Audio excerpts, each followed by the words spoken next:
الشيطان الرجيم بسم الله الرحمن الرحيم الحمد لله رب العالمين وبه نستعين على أمور الدنيا والدين اللهم صل على سيدنا محمد الفاتح لما أغلق والخاتم لما سبق ناصر الحق بالحق والهادي إلى صراطك المستقيم وعلى آله وصحبه حق قدره ومقداره العظيم سبحانك لا علم لنا إلا ما علمتنا إنك أنت العليم الحكيم قال رب اشرح لي صدري ويسر لي أمري واحلل عقدة من لساني يفقه قولي ولا حول ولا قوة إلا بالله العلي العظيم ولا حول ولا قوة إلا بالله العلي العظيم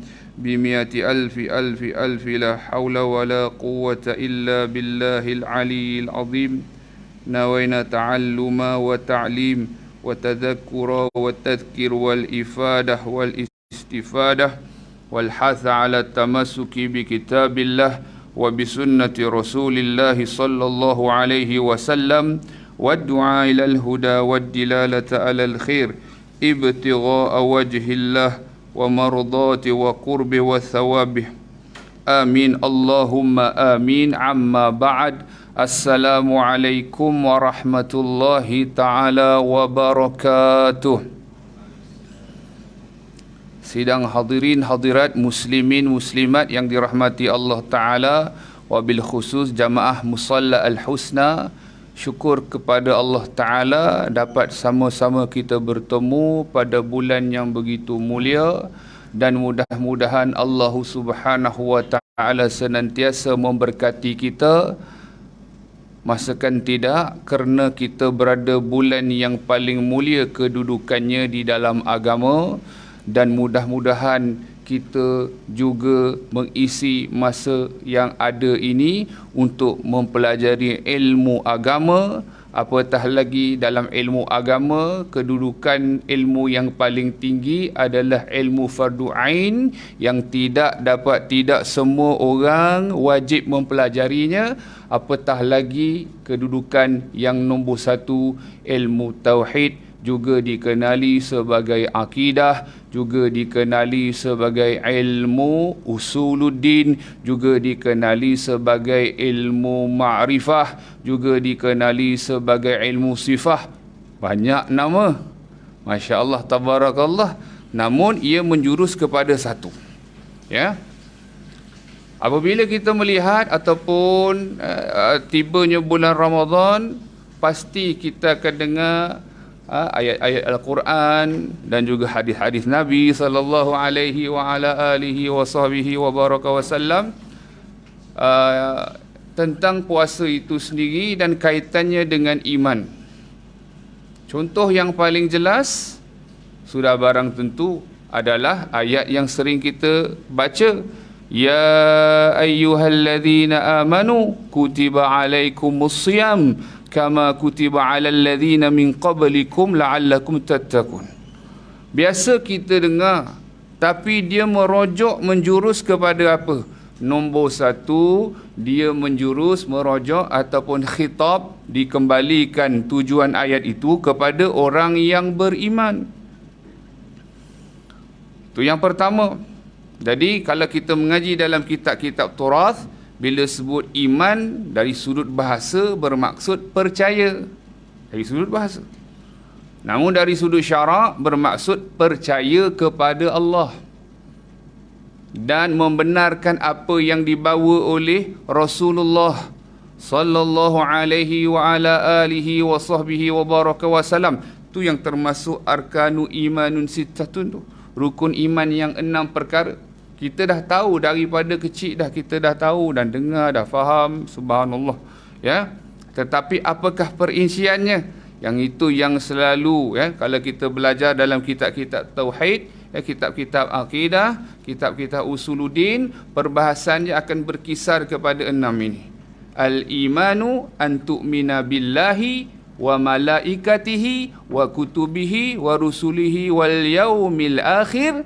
Kemudian disebut lagi oleh Nabi SAW, wa tu'mina biqadri khairihi wa syarrihi. Dan yang pertama, percaya iman itu adalah percaya kepada Allah, percaya kepada malaikat, percaya kepada kitab, percaya kepada rasul, percaya kepada hari akhirat, kemudian percaya kepada qada dan juga qadar. Dalam hadis yang kita dengari daripada Sayyidina Umar Al-Khattab radhiyallahu anhu, ya, meriwayatkan daripada Imam Bukhari dan juga Imam Muslim, kalau kita perasan susunan itu, pertama percaya kepada Allah, kemudian percaya kepada malaikat, percaya kepada kitab, percaya kepada rasul. Soalan, malaikat dengan rasul siapa lebih mulia? Abang belah sana tu, Abang Syarul tu, biasalah dia saya mengajar surau dia tahu saya akan tanya soalan tu. Kitab yang kita ngaji pun saya bawa ni gitu di sana, sama sebiji. Baik. Soalannya mudah je sebenarnya, tapi a bit tricky lah. Sebab tu selalu saya tanya soalan, saya kata fikir dulu sebelum jawab. Contoh soalan mudah seperti apakah makna subhanallah? Pasti semua akan jawab makna subhanallah dengan apa jawapannya? Muslimat. Dia orang kata ladies first, dia orang katalah. Saya tak tahulah, banyak ladies ni kata. Ke gentleman first. Mana satu dulu ni? Apa makna subhanallah? Pasti yang akan jawab maknanya maha suci Allah. Betul. Tetapi kalau kita halusi, itu terjemahan dia. Terjemahan bagi subhanallah. Bila kita memperhalusi makna, the word, the keyword, meaning, makna ataupun maksud. Bila kita belajar dalam ilmu tauhid, dalam akidah ahli sunnah wal jamaah, bila disebut maha suci Allah, dia ada dua. Yang pertama, maha suci Allah daripada sebarang sifat kekurangan. Ni paling-paling tidak kita keluar daripada Musallah al-Husna ni, berapa orang ada kat dalam ni? Kita katalah ada 30 orang ataupun 25 orang. Semua yang hadir dapat benda yang sama. Tak kiralah dia keluar exit sini ke, exit mana ke, perempuan belah sana kan? Perempuan belah sana, lelaki belah sini. Dia akan dapat benda yang sama. Kalau ditanya apa makna subhanallah, makna subhanallah, bukan sekadar dijawab maha suci Allah, tetapi makna dia maha suci Allah daripada sebarang sifat persamaan dengan makhluk. Itu yang pertama. Dan yang kedua, maha suci Allah daripada sebarang sifat kekurangan. Inilah intipati kalau kita belajar dalam pengajian sifat 20, intipati pada sifat Allah yang wajib, iaitu mukhalafatuhu lil hawadith. Kembali kepada ayat yang kita bacakan tadi pada permulaan. Wahai orang-orang yang beriman, telah diwajibkan kepada kamu untuk berpuasa, yakni di bulan Ramadan yang mulia. Disebutkan dalam kitab-kitab tafsir, bahkan ada dalam kitab-kitab seumpama kitab Mukasyafatul Qulub karangan Imam Al-Ghazali menyebutkan sebenarnya tidak berlalu pada umat-umat terdahulu puasa ni. Sebab itu dia katakan, disebutkan kutiba alaikumusiyam kama kutiba alal ladzina min qablikum, sebagaimana yang diwajibkan ke atas umat-umat yang terdahulu. Perlu diingat, barang diingat, jangan silap. Yang dimaksudkan umat-umat terdahulu bukan agama yang lain bang, bukan agama yang bukan Islam, tetapi orang Islam sendiri. Dalam kitab Mukasyafatul Qulub Imam Al-Ghazali yang disebutkan, disyariatkan contohnya pada orang Nasrani. Cumanya mereka ni ngelat. Macam mana ngelat? Kalau kita baca kitab Mukasyafatul Qulub ni, mereka ngelat macam mana? Bila tak tahan puasa bulan panas, kita kan cycle kan? Tahun ni kan cycle. Dia tak ada tahu kini begini, kena bulan panas, bulan musim panas dia kata susahlah nak puasa ni. Kita tukarlah bulan musim sejuk pula. Bila musim sejuk dia lain hal pula. Nampak tak? Depa ubah syariat. Depa ubah syariat. Jadi itu antara lain, Jadi bila tiba Islam ini disebutkan, diwajibkan, maka diwajibkan. Jadi dalam ayat itu pertama berkenaan dengan iman. Orang yang berpuasa dia beriman. Orang yang berpuasa maksudnya dia yang berpuasa yang benar-benar menjunjung titah perintah Allah, maka dia adalah orang yang beriman. Kemudian puasa itu sendiri adalah syariat yang merupakan hukum hakam yang Allah Subhanahu wa taala turunkan, dan kemudian di akhir ayat tersebut disebutkan la'allakum tattaqun, mudah-mudahan kamu memperolehi ketakwaan. Di situ adalah satu level yang lain. Orang yang mengucap dua kalimah syahadah dia adalah orang Islam. Orang yang membenarkan orang yang mempercayai akan adanya Allah Taala. Sebab tu bila kita belajar sifat 20, sifat yang pertama kita belajar dalam sifat 20 apa dia? Wujud. Bila kita memperhalusi lagi, semua barangkali tidak ada yang tak tahu insya-Allah. Kerana kita dah hafal lah. Allahu wujud qidam baqa mukhalafatuhu lil hawadith. Kita dah hafal. Tapi bila kita memperhalusi Allahu wujud, maknanya apa? Sebenar-benar wujud. Dalam bahasa Arab haqiqatul wujud ataupun wujud yang zati. Apa makna wujud yang zati, muslimin muslimat? Wujud yang hakiki apa makna? Mana hata? Maknanya iaitu wujud yang tiada mula. Yang kedua, wujud yang tiada akhir. Dalam Al-Quran Allah Ta'ala sebutkan huwa awwalu wal akhiru wal zahiru wal batin wa huwa bikulli syai'in alim. Dalam surah Al-Hadid ayat 3 disebutkan terjemahannya, dialah Allah yang maha awal. Apa makna maha awal? Bukan hak mula-mula bang. Maknanya hak tiada mula. Dialah yang maha akhir, bukannya last sekali. Dialah Allah yang tiada kesudahan, tidak binasa. Wal-zahiru wal-batin. Dialah Allah Ta'ala yang mengetahui segala sesuatu yang tampak nyata, nama zahir. Abang kira zahir, saya kira zahir. Zahir, abang pun zahir, saya pun zahir. Maknanya yang nampak di mata kasar. Yang batin ni yang tak nampak di mata kasar. Malaikat ke, jin ke, udara ke, kan, oksigen yang kita hirup dan sebagainya, nyawa ataupun roh yang ada pada tubuh badan kita. Siapa boleh kata dia ada roh sekarang ni? Cuba bawa keluar sikit. Bawa keluarlah secubit ke, segenggam ke, tak boleh. Tapi ada tak? Ada. Kalau tak, sekujur badan berselimut putih, kan? Memang iyalah tu, sebab roh dah tak ada. Nampak Jadi bukan semua benda tak ada. Maksud saya, minta maaf, bukan semua benda yang tak nampak di mata kasar tiada. Sebab ada golongan yang tidak mempercayai kewujudan Tuhan. Mereka kata apa? Kan? Tak nampak pun. Kan? Tak nampak pun. Jadi tak ada. Dia kata Tuhan aku ada. Jadi bila kita mempelajari dengan tuntas dalam bab sifat 20, sifat wajib bagi Allah dalam bab wujud, jadi kita faham yang kita dah hafal daripada kecil, makna wujud di sini adalah haqiqatul wujud, iaitu wujud yang secara zati, iaitu wujud yang hakiki. Bahasa Melayunya sebenar-benar ada, kena wujud tu maknanya ada, sebenar-benar ada yang bermakna kewujudan atau adanya tak ada mula. Yang kedua, tiada akhir. Tuan-tuan dan puan-puan yang dirahmati Allah Ta'ala, satu perkara yang mungkin kita perasan, mungkin kita tak perasan. Kenapa kita sebut mungkin perasan, mungkin tak perasan? Tuan-tuan perasan tak? Perasan lain, perasan lain kan? Dia bunyi intonasi pun sama kan? Perasan lain kan? Perasan tak? Perasan tak? Kan lain, maknanya nampak tak? Kalau perasan tu yang perasan tu lah kan, kita mesti pernah kan. Jadi perasan maksud saya, adakah kita lihat tak ataupun nampak, sedar tak? Ada kalanya orang yang bukan beragama Islam, dia kata Tuhan dia ada, Tuhan dia wujud. Dia nampak, dia kata Tuhan dia. Jadi kita orang yang belajar, orang yang mengaji ilmu tauhid, akidah ahli sunnah wal jamaah, pada 4 sifat yang wajib ini saja dah boleh apa? Bahkan pada sifat yang pertama wujud itu saja kita dah boleh menepis. Begini, tujuan kita belajar ilmu tauhid bukan nak kata dabik dada kita reti, tak.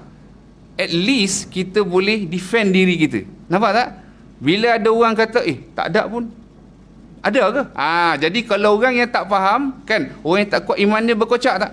Tapi bila kita belajar, contoh dalam bab Allah Subhanahu wa taala yang wujud, ya, wujud yang sebenar-benar wujud, iaitu wujud yang tiada mula dan tiada akhir. Okey. Begini. Kerana apa?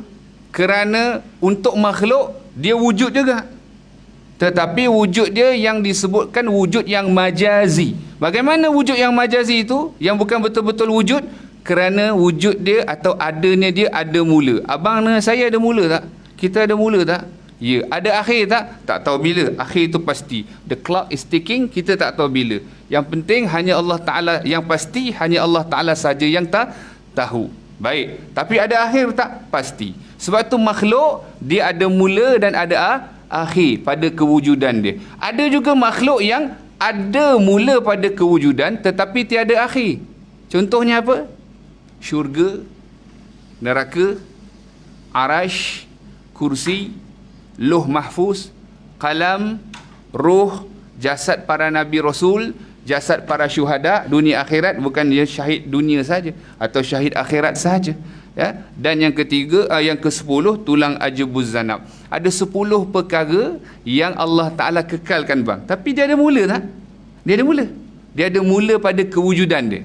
Dia ada beginning. There is a beginning. Ada beginning pada existence dia. Pada kewujudan dia tu ada permulaan, tetapi dikekalkan oleh Allah. Kalau kita ngaji dalam perbahasan sifat 20 ni, dikekalkan oleh Allah dengan sifat kudrah dan juga iradah Allah Ta'ala. Tapi nama dia tu kekal by itself? Tak. Betul tak? Kerana dia juga makhluk. Apa makna makhluk? Sesuatu yang dicipta. Apa makna hadis ataupun hawadis? Iaitu sesuatu yang ada mula di dalam penciptaannya. Allah Ta'ala, kewujudan dia tiada mula dan tiada akhir. Masuk kepada bab yang keempat ataupun sifat yang keempat, iaitu sebelum tu tuan-tuan faham, saya rasa tuan-tuan faham ni. Dia ada dua, kalau dia senyap ataupun dia mengantuk. Okey. Saya ada sebab untuk minta tuan-tuan azan. Azan dulu sebab apa? Saya kena beritahu sebab dia. Kerana nak beramal dengan hadis Nabi SAW. Nabi bersabda, ad-du'a bainal azan wal iqamah mustajabun fad'u. Doa antara azan dan iqamah adalah mustajab. Satu lagi riwayat hadis, barang siapa yang mendengar azan kemudian menjawab azan, kemudian berdoa lepas azan, Nabi akan beri dia syafaat di akhirat kelak. Itu sebabnya. Boleh tuan azan dulu dan saya minta izin untuk sambung sikit. Boleh? Baik. Azan dulu. Tuan muadzin, silakan.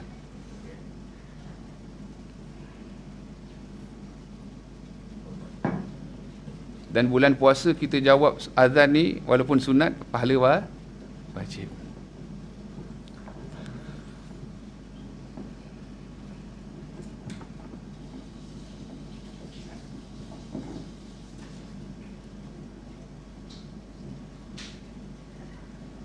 Allahu Akbar, Allahu Akbar, Allahu Akbar, Allahu Akbar.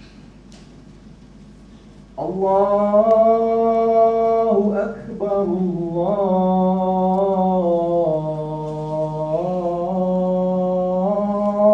Allahu Akbar, Allahu Akbar, Allahu Akbar.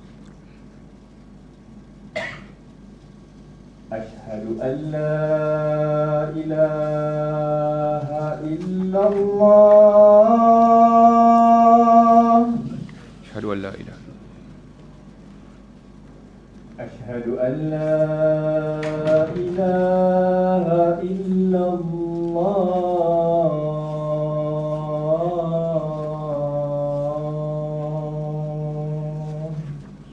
Asyhadu an la ilaha illallah. Ashhadu anna Muhammadar Rasulullah.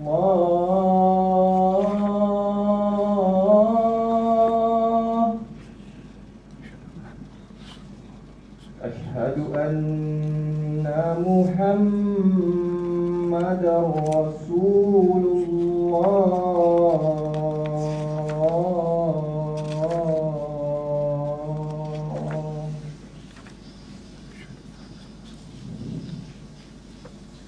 Hayya 'ala as-salah.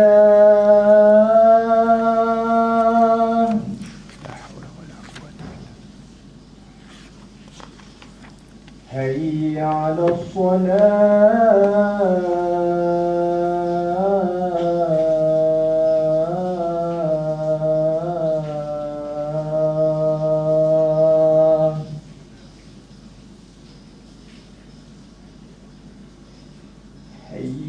على الفلاح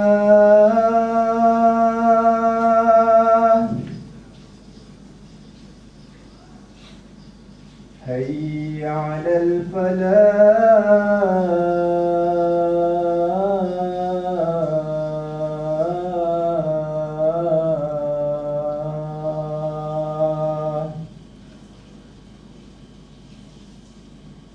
الله أكبر الله أكبر لا إله إلا الله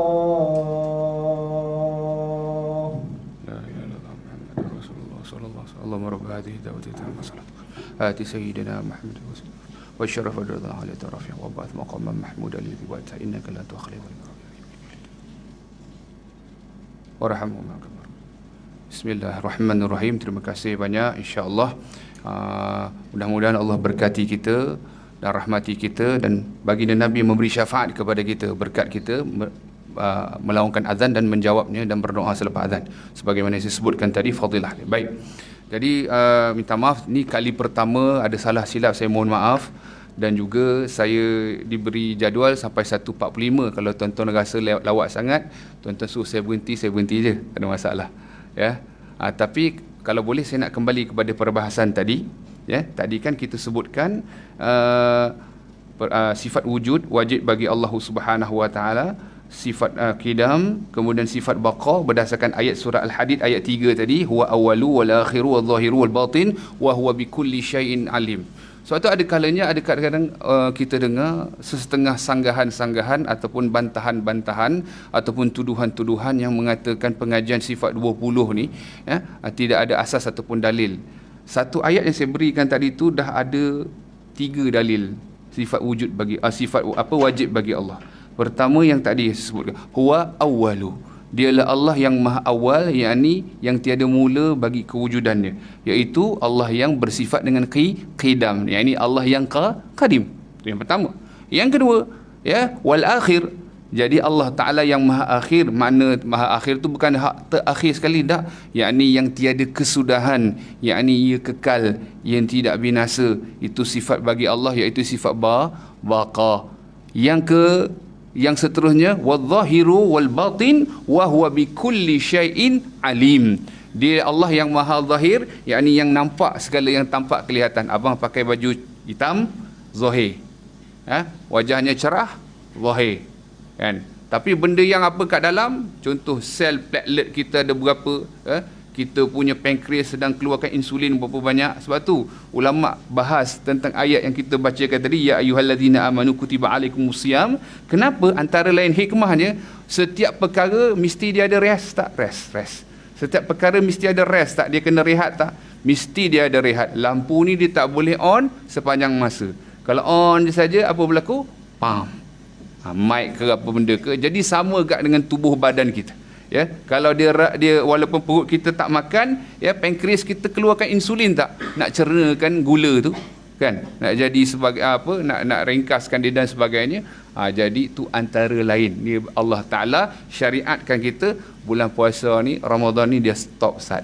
Bagi rest. Dia bagi rest. Hikmah dia, ya, sunnatullah. Kembali tadi. Bila kita belajar dalam pengajian sifat 20 ni, 4 sifat ni sahaja dah boleh menyanggah mereka yang sembah selain daripada Allah, bang. Saya bagi contoh. Ya. Allah wujud, qidam, baqa, mukhalafatuhu lil hawadith.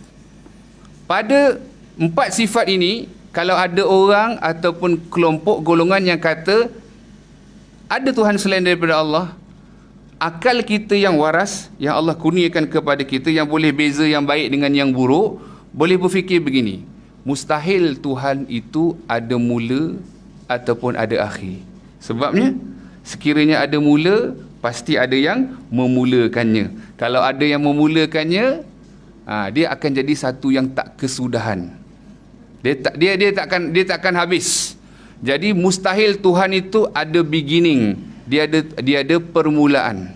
Jadi sesuatu yang disembah selama ni yang mereka sembah, ada permulaan tak pada kewujudan dia?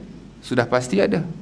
Dan yang kedua, iaitu tidak ada sesuatu yang sesuatu yang ataupun yang selayaknya dipanggil Tuhan, ya, adalah sesuatu yang apa?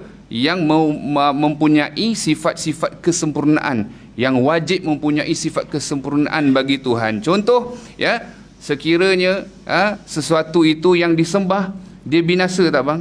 Berhala ke, matahari ke, pokok ke, bukit ke, apa saja yang mereka sembah, pasti binasa tak? Pasti binasa. Nampak? Pada dua sifat ini pun sudah tiada pada yang disembah oleh golongan yang menyembah selain daripada Allah.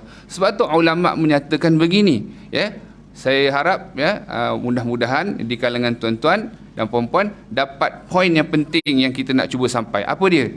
Iaitu ulama menyebutkan, yakni ulama tauhid menyebutkan makhluk, saya ulang, makhluk selama-lamanya tidak akan jadi Tuhan. Tuan-tuan ingat dulu phrase ni, ya. Makhluk selama-lamanya tidak akan jadi Tuhan. Sebab apa?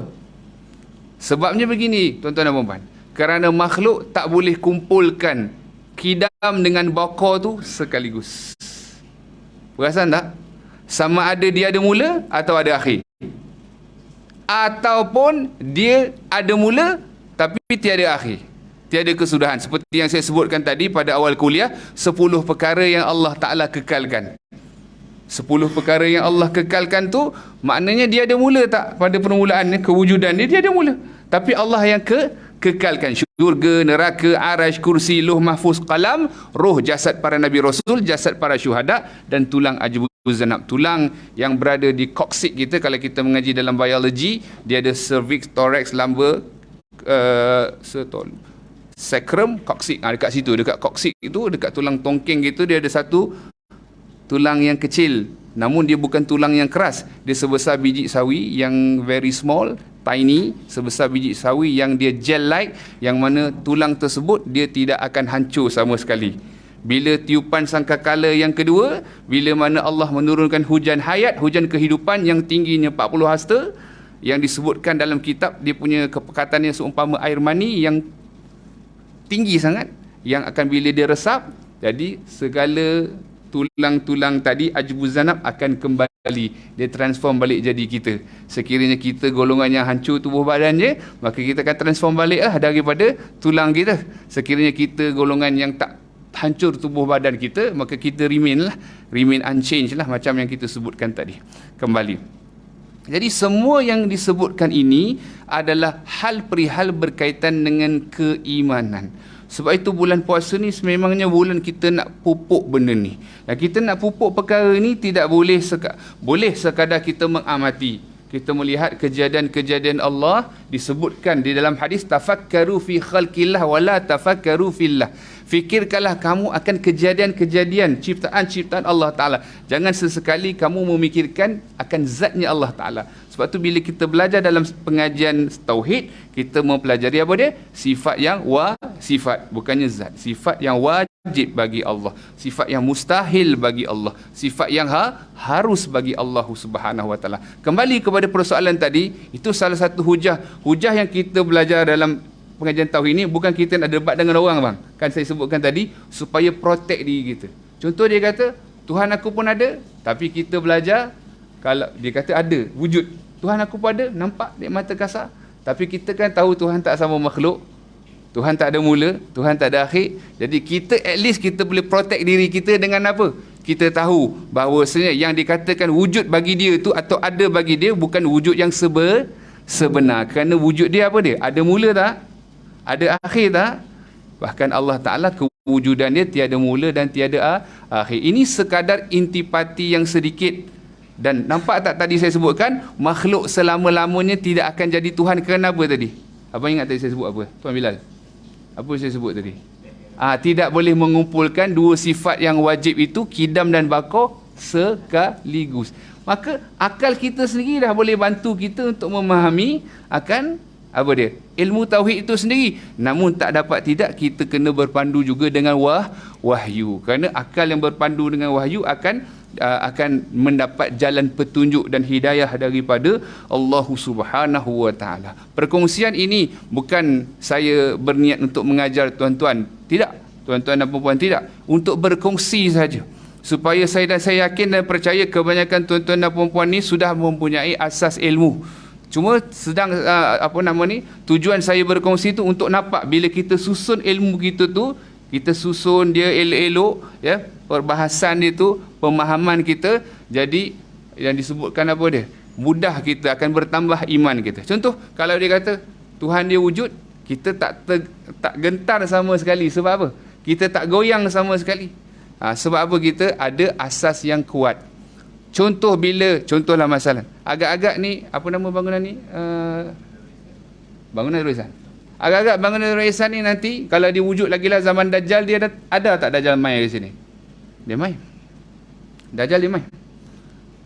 Tapi macam mana? Tak tahulah. Moga kita tak hidup lah zaman tu. Kan? Kan? Moga-moga lah. Pasal entah boleh handle ataupun tidak. Ya? Tapi nak sebutkan, bila orang yang pelajar tauhid sekurang-kurangnya dia tahu tu bukan Tuhan. Kenapa? Pastinya dia ada permulaan, pastinya dia ada pengakhiran, pastinya dia itu, Tuhan itu tidak beranggota, tidak berjisim, tidak bertempat, tidak berarah. Nampak tak? Itu kepentingan bila kita belajar, supaya apa dia? Bila orang kalau dia tidak memahami dan mendalami, setengah-setengah orang beranggapan perkara ini enteng saja.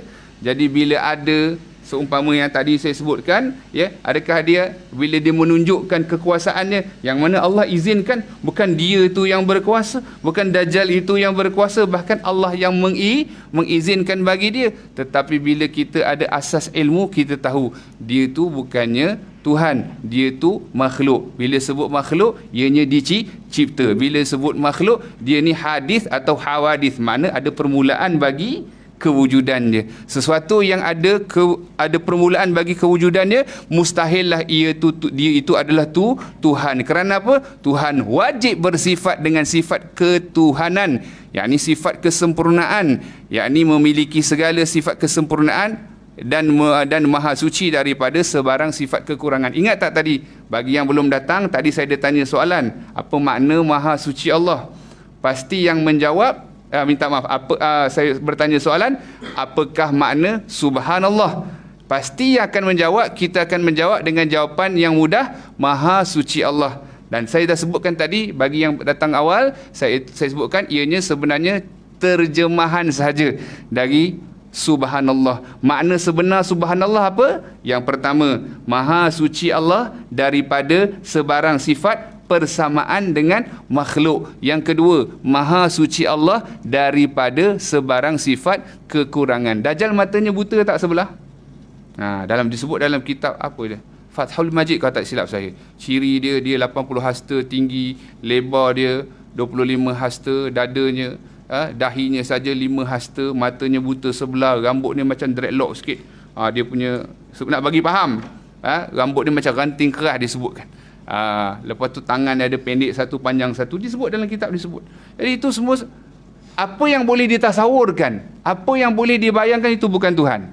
Boleh faham apa yang dibayangkan itu bukan Tuhan, kerana Allah Ta'ala tidak sama dengan makhluk. Itu intipati bagi ilmu akidah, ya. Itu pengajian sifat 20 tu intipati bagi ilmu akidah, supaya apa dia? Biasa kita dengar, walaupun ianya bukan hadis, ya, awaluddin ma'rifatullah, itu bukan hadis. Dia kalam daripada Sayyidina Ali karamallahu wajhah. Tapi tuan-tuan kena faham satu perkara, Sayyidina Ali tu mengaji dengan siapa, tuan-tuan? Sebab tu kadang-kadang ada orang kata ini bukan hadis. Ya, bukan hadis, tapi kalam tersebut bertepatan tak dengan ayat Al-Quran, surah Muhammad. Tuan-tuan catat surah Muhammad ayat 19.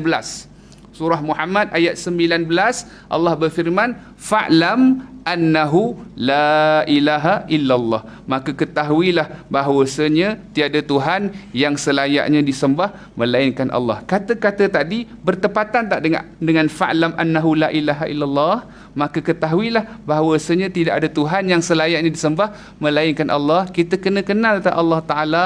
Ya, kita kena kenal, supaya apa? Kita tahu mana satu makhluk, mana satu Tuhan. Kita, sebab tu ada kalau orang yang salah faham, ya, sebenarnya ilmu tasawuf, tariqat semua tak salah. Yang salah bila dia tasawuf, bila dia terikat, itu saja. Dia tu tak salah. Contoh bila dia kata kita barang siapa mengenal dirinya, dia mengenal Tuhannya. Betul lah. Bukan dia kenal diri dia, lepas tu dia mengaku dia wakil Tuhan macam ayah Bin tu. Bukan. Bukan tu. Silap lah tu. Betul tak? Makna barang siapa mengenal dirinya, dia mengenal Tuhannya. Maknanya apa kak? Maknanya apa bang? Dia tahu dirinya hamba. Dia tahu dirinya ada mula. Dia tahu dirinya binasa. Dia tahu dirinya makhluk. Dia tahu dia berhajat tak kepada sesuatu. Dia berhajat tak kepada Allah. Sedangkan Allah tu bersifat qiyamuhu binafsih. Perbahasan panjang tuan-tuan. InsyaAllah saya rasa saya nak berhenti sebelum 5 minit lah. Saya ingat tuan-tuan tak serabut lagi dengar kot, tapi saya rasa biar kita berehat-rehat dulu ya, insya-Allah. Jadi saya nak bagi tahu bahawasanya ilmu Allah ni luas. Setengah orang kadang-kadang kan dia kata, bila dia bahas tinggi-tinggi, yang saya bahas ni tak tinggi tuan-tuan Ini asas. Ini betul-betul asas. Seriously, ini asas. Dia bukan hak tinggi. Ya, yang kadang-kadang ada orang bahas tinggi tapi dia sendiri tak faham apa dia cakap. Yang kita bahaskan ni semua yang wajib ke atas kita, fardu ain yang wajib kita tahu. Sifat wajib bagi Allah, sifat mustahil bagi Allah, sifat harus bagi Allah, sifat wajib bagi para nabi rasul, sifat harus mustahil bagi para nabi rasul, sifat mustahil bagi harus bagi para nabi rasul. Dan juga sebab tu kalau kita belajar secara as a whole, dia punya keyword dia ada 2 saja. Rukun iman 6 perkara. Itu satu. Tadi saya tak ada nak sebut, alhamdulillah saya teringat. Kenapa malaikat dulu kan, kemudian kitab, kemudian rasul. Tapi siapa yang lebih mulia? Rasul ke malaikat? Rasul lebih mulia. So dia punya susunan itu, susunan dalam hadis Nabi sebut al-imanu an tu'mina billahi wa malaikatihi wa kutubihi wa rusulihi wal yaumil akhir. Itu bukan mengikut tashrif, bukan mengikut kemuliaan, tetapi mengikut sequences of event dia. Allah Ta'ala turunkan Al-Quran. Masalah kita ambil Al-Quran ya, sebab penurunan ada 3. Penurun daripada Allah kepada Lauh Mahfuz. Yang kedua Lauh Mahfuz kepada Baitul Izzah. Yang ketiga Baitul Izzah ke dada Nabi Muhammad sallallahu alaihi wasallam. Jadi bukan susunan itu menurut kemuliaan, tetapi menurut sequences of event dia. Daripada Allah, malaikat menurunkan kitab kepada siapa? Kepada para rasul alaihi wassalatu wassalam, khususnya Nabi Muhammad SAW. Dia kadang-kadang kita wonder kan, pasal apa susunan tu macam tu? Bila kita belajar, Nabi Rasul lebih mulia daripada malaikat. Why is that so? Tadi kita dah jawab dah. Bukan susunan tu melalui kemuliaan, tetapi sequences of event. Boleh faham ya? Jadi kembali kepada yang saya nak sebutkan tadi ya, iaitu dalam ilmu tauhid 3 perkara ni tuan-tuan dan puan-puan kena tahu. Nombor 1 iaitu berkenaan dengan al-ilahiyat. Apa dia tuan-tuan? Al-ilahiyat, ketuhanan. Okey. Nombor 2 an-nubuwat. Apa dia? An-nubuwat, kenabian. Dan yang ketiga as-sam'iyat. Apa dia as-sam'iyat? Perkara yang kita dengari, yang kita imani. Syurga tak nampak, dosa pahala tak nampak, neraka tak nampak, malaikat tak nampak, tapi kita dengar tak? Ya. Dan kita beriman tak? Ya. Itu membezakan kita dengan orang yang beriman dengan tidak beriman. Ingat tak tadi kita sebut makna iman? Percaya. Dari sudut bahasa, dari sudut syarak atau istilah, percaya akan adanya Allah dan membenarkan apa yang dibawa oleh Nabi Muhammad sallallahu alaihi wasallam. Sebelum saya mengundur diri, saya nak hadiahkan tuan-tuan satu amalan yang tuan-tuan boleh amalkan sebagai memudahkan kehidupan kita. Ya, tuan-tuan boleh beramal ya dengan ayat dengan Asmaul Husna yang senang je kita nak baca. Tuan-tuan ikut saya, ya Latif. Jadi tuan-tuan baca ya Latif itu ya, mudah saja, setiap pagi 129 kali, setiap selepas maghrib ya, tadi selepas subuh lah kalau boleh, satu lagi setiap kali selepas maghrib, yakni malam, baca 129 kali. Allah Ta'ala berfirman, walillahi asmaul husna fad'uhu biha. Itu dalil dalam Al-Quran. Jangan kata tak boleh pula, bid'ah ke apa, tak ada. Dalam Quran dia sebut walillahi asmaul husna, apa dia? Fad'uhu biha. Dengan Allah Ta'ala, dan Allah Ta'ala itu mempunyai nama-nama yang baik, maka berdoalah dengannya. Sebab tu isu timbul, bila isu timbul kata zikir Allah, Allah, Allah tu boleh ke tidak? Jawapan dia boleh. Tuan-tuan catat, ingat surah Al-Isra'. Takkan muslimat dia nak catat dekat telefon pun boleh, tuan-tuan. Surah Al-Isra' ayat 110. Surah Al-Isra' ayat 110. Allah berfirman, quli da'ullah awida'ur rahman. Serulah nama Allah, serulah nama Ar-Rahman. Tak percaya, pi cari Quran, tengok. Ada di semua belakang-belakang ni ada. Apa ayat tadi? Al-Isra' ayat 110. Quli da'ullah awida'ur rahman. Serulah nama Allah, serulah nama Ar-Rahman. Ada orang petikai lagi, itu bukan zikir, itu seru. Allah tepuk dahi kita. Seru zikir sama, kerana zikir itu ada dua. Yang pertama apa? Menyebut. Yang kedua, mengingat. Saya ingat setakat tu, insya-Allah. Saya janji nak berhenti 1.45 juga berhenti. Wabillahi taufiq wal hidayah. Wassalamualaikum warahmatullahi wabarakatuh. Saya ijazahkan amalan ya latif. Tuan-tuan boleh amal, ya, boleh jawab qabil tu ijazah.